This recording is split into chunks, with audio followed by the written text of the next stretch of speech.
A crow lands quietly on the ground. In its beak, it carries a small piece of food. It looks left, it looks right. Then it pushes the food into the soil, covers it carefully, and walks away. But there is one problem. Another crow was watching. And later, when the watcher is gone, the first crow comes back. It digs up the food and hides it somewhere else. At first, this looks like a simple bird behavior, but it raises a strange question. Did the crow know its food could be stolen? Did it remember who was watching? And could this tiny act of hiding food tell us something about how intelligence begins? Because this is not just a story about a bird. It is a story about memory, hunger, theft, planning, and survival. And in a strange way, it may look familiar. Because humans also hide food. Humans store grain.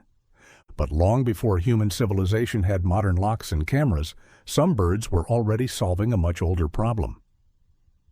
How do you protect tomorrow's food from someone else today?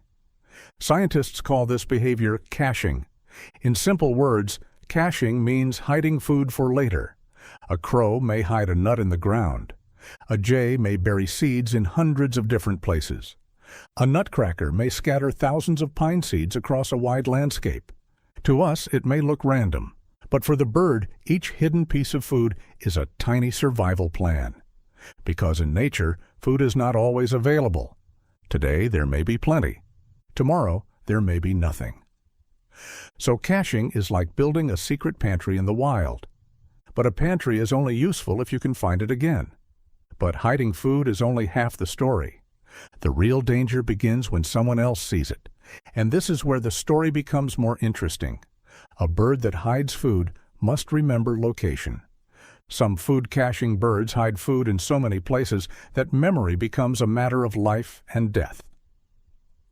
Forget too much and winter becomes dangerous.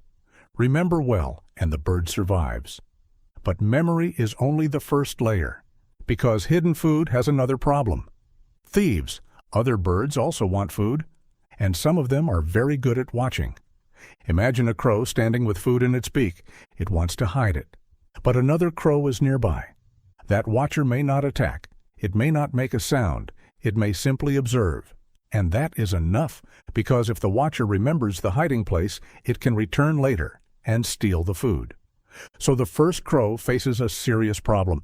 It is not only hiding food from hunger, it is hiding information from another mind.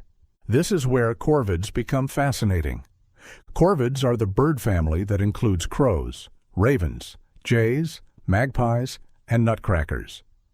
They are famous for tool use, problem-solving, facial memory, and social intelligence. But food hiding may be one of the best windows into their minds, because caching creates a natural puzzle. The bird must decide where to hide it, who might be watching, and whether the secret is still safe. That sounds almost human, but we have to be careful. A crow is not a tiny person in feathers. It is not thinking in human language. It is not making a written plan. But its behavior can still be surprisingly flexible.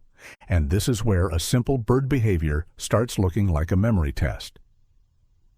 Many of the strongest experiments on food caching are done with scrub jays, close relatives of crows in the corvid family. In experiments with scrub jays, scientists found that these birds could remember what kind of food they had hidden, where they had hidden it, and how long ago it was hidden. That matters because not all food lasts the same amount of time. A peanut may stay useful longer, a worm may spoil faster, so if a bird remembers only where, that is impressive. But if it also remembers what and when, that is much deeper. It means the bird's memory is not just a map, it is more like a survival calendar. But then researchers found something even stranger. Some food-caching birds behave differently when another bird is watching. If they hide food in front of a possible thief, they may later return and hide it again in a new place. This is called recaching. In simple words, it means moving the secret. And that behavior creates a powerful question. Is the bird simply nervous because another bird was nearby? Or does it understand that the watcher may know where the food is? Scientists still debate this. And that debate is important, because we should not turn every clever animal behavior into a human-like thought. Sometimes animals follow learned rules. Sometimes stress changes behavior. Sometimes instinct and memory are enough. But even with that caution, the behavior is still remarkable, because the bird is reacting to a social risk. Another individual saw something, and that changes what the bird does. This is the part that feels almost human, because humans do this too. A person hiding money does not only think about the money, they think about who saw them hide it. A farmer storing grain does not only think about food, they think about animals, strangers, neighbors, and thieves. A family keeping supplies does not only ask, "Do we have enough?" They ask, "Is it safe?" Food storage is never only about food. It is about trust. It is about memory. It is about fear of loss, and it is about the future. This may be one reason food caching is so interesting to scientists. It connects survival with intelligence. To hide food well, a bird may need strong memory. To protect food, it may need caution. To wait for later instead of eating now, it may need self-control. And to move food after being watched, it may need flexible decision-making. One small piece of food can create a whole chain of thinking. This is why some researchers compare food caching behavior to future planning. In one study, Western scrub jays stored food in places where they had learned they would be hungry the next morning. They were not just reacting to the present moment, they were preparing for a future need. For humans, that sounds normal. But in the animal kingdom, planning for a future situation is not simple. Many animals live mostly in the present. But caching animals must do something different. They must act today for a hunger that has not arrived yet. That is the secret power of hidden food. It turns the future into a problem the brain must solve. Now, here is the strange part. This is not only a bird problem, it is also one of the oldest human problems. Early humans also faced a world of uncertain food. A hunt could fail, a season could change, a group could run out of supplies. So storing food became important. Drying meat, saving seeds, protecting grain, guarding resources. These were not just practical skills. They may have pushed humans to think more about time, ownership, sharing, stealing, and cooperation. In humans, food storage eventually became part of culture. Crows did not build human civilization. That would be too much to claim. But crows and humans faced a similar ancient pressure.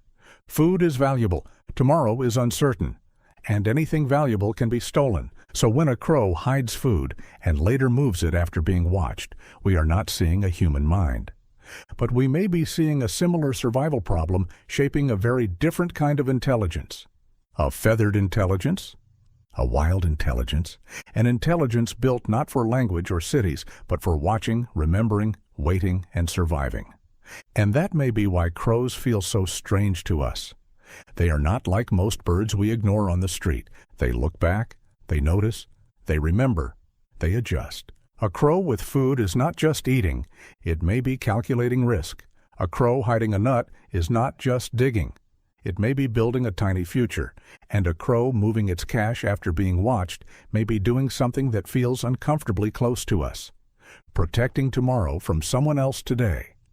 So the next time you see a crow on a wall or a branch or a quiet road, do not just see a blackbird. Imagine the hidden map in its mind, the places it has visited, the food it has buried, the faces it has noticed, the rivals it may remember.